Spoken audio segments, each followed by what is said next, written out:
This experience happened when I was 9 years old and I loved to play with my cousin when I was a kid. I would often go to the river near his house to play. It was a memory we both shared. Sometimes we would take some food with us to play by the river.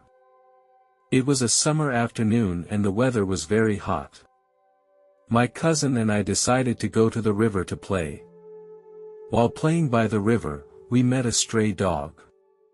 It didn't look aggressive. I thought it was just hungry and needed some food.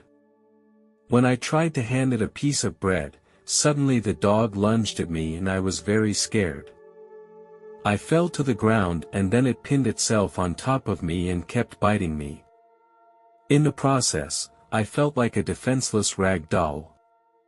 I tried to struggle, but the dog's mouth was so strong that I couldn't get rid of it. I didn't understand why the dog attacked me so aggressively and I was very confused. Later I learned that the dog had rabies and that its owner had abandoned it. It started to tear my neck. I felt that the flesh on my neck was about to be bitten off by it. At this point, my cousin tried to pull the dog away from me, but his strength was too small. I watched as its teeth closed in on my face again and I felt like I was going to die here today. Suddenly, the dog stopped, and it seemed to sense something different. I saw it lift its head and look in a certain direction. I felt very confused and wondered what was going on. Then, I heard a voice telling me, "Kick it with your foot." I didn't know where the voice was coming from, but I knew I had to act now.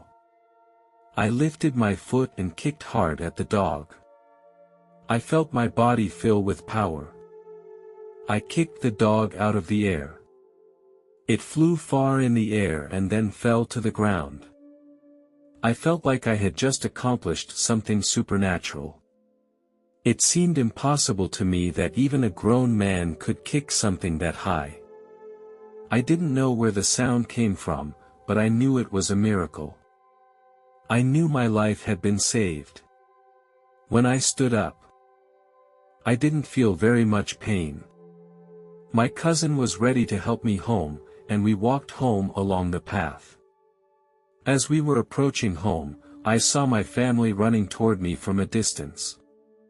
I saw my dad with a shotgun in his hand and a look of panic on their faces. As they approached, I told them I was fine.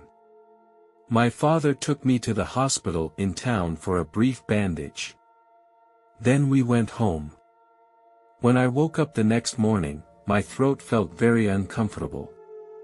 My mother handed me a glass of water, but the moment I saw it, I felt an inexplicable fear. I didn't want to drink it, or even go near it.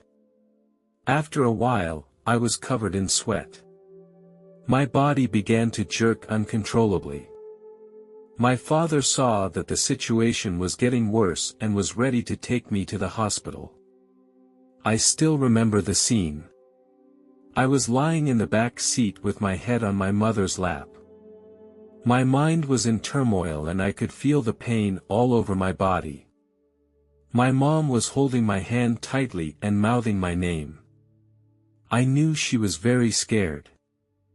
I struggled to stay awake during that long 30-minute drive because I knew it was my only hope. I kept telling myself that I couldn't die. I felt like my life was passing me by a little bit. When we arrived at the hospital, I was admitted to the emergency room. I was lying in a cold hospital bed and felt my whole body shaking. I could see doctors all around me going about their business. My vision was getting blurry. When I woke up again, I was out of my body. I was floating in the air, and I saw my other self lying in bed. All my pain was now gone. This surprised and disconcerted me. Suddenly, I realized that I might be dead. I began to worry about my mom and family. Suddenly, I appeared in the hallway of the hospital. I saw my mom sitting there and she kept crying. I wanted to comfort her and tell her that I was fine. But I found myself unable to make a sound. I became very helpless. I started swinging my arms in front of my mother, hoping she would notice me. But it was all to no avail. I didn't know if I was really dead or how to get back into my body. I was thinking, where am I now? Where am I going now? It was at this time that I appeared in a tunnel. The tunnel was very dark and I couldn't see anything. As I started to ascend, the tunnel became brighter and brighter. I felt like I was moving upward at a very fast speed, like a rocket launch. When I reached the top, I found myself floating in a sea of clouds. 3 golden gates appeared in front of me. The gates were studded with gems of various colors. The largest jewel was as big as a car. These gates were so large that it took me a long time to see where they ended. I marveled at their grandeur and magnificence and felt like I had entered a mysterious and wonderful place. I walked into the door closest to me. As I walked in, I was stunned by the sight before me. I had come into a huge space that looked like a giant zoo. All around me were many animals I had never seen before. I saw an elephant with huge ears that was eating a tree branch. There was also a monkey that was making faces at me. There were also some small animals whose names I didn't know, but they were cute and friendly. Suddenly, I felt that something was approaching me. I turned around and was surprised to find a huge lion staring at me. My first reaction was panic, but as I looked into its eyes, I could feel its kindness. I began to relax a bit because I knew that the lion represented authority and power in Christianity. The lion came toward me with a very powerful stride. The lion made a low voice and said, "Welcome to heaven, my friend." I was surprised to find that I could understand the lion's words. So I curiously asked the lion, "Why can I communicate with you?" The lion replied, "Because you are now in heaven, a place where there are no boundaries or limits. Here, all our lives are imbued with divine power, including our language." I couldn't resist asking again, "So all animals come to heaven?" The lion replied, "Yes, my friend. All lives will be saved and redeemed, and none will be forgotten. In this sacred place, every life is respected." Suddenly, I saw a sheepdog running in the distance. Although it was still some distance away from me, I recognized it immediately. It was a pet dog I had as a child, and it had a very distinctive gray spot on its ear. It has been with me since I was born. We played and grew up together. When I was 7 years old, he left me. I was crying for days. I even blamed my father for not taking it to the hospital. When I saw it in front of me, I felt like I was back in that good time. I held it in my arms like I used to, and it still smelled so familiar. I told it how much I missed it. Suddenly, it spoke. Although I knew this was heaven, I was still surprised. It told me that it was very grateful for my care and love, but that its mission had been accomplished and it had to leave me. I can't blame my father for this incident.